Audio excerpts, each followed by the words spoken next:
کله کله د ښځې او خاوند په منځ کې جنګ جګړې او اختلافات جوړ شي او په خپل منځ کې مینه او محبت ختم شي.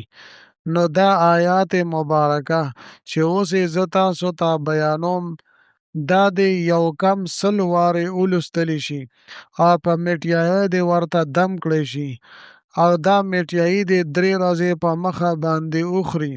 انشاءالله تعالی د دوی په منځ کې به مینه او محبت دوباره بیا را پیدا شي. دا آیات کریمه سورة روم آیات نمبر 21 دی. اعوذ بالله من الشیطان الرجیم. بسم الله الرحمن الرحیم.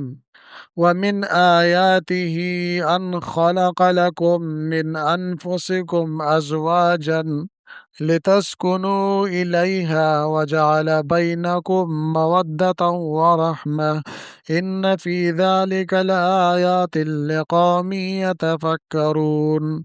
نو دا عمل تاسو کوي ان شاء الله تعالی د ښځې او خاوند منځ کې مینه او محبت دوباره بیا را پیدا شي.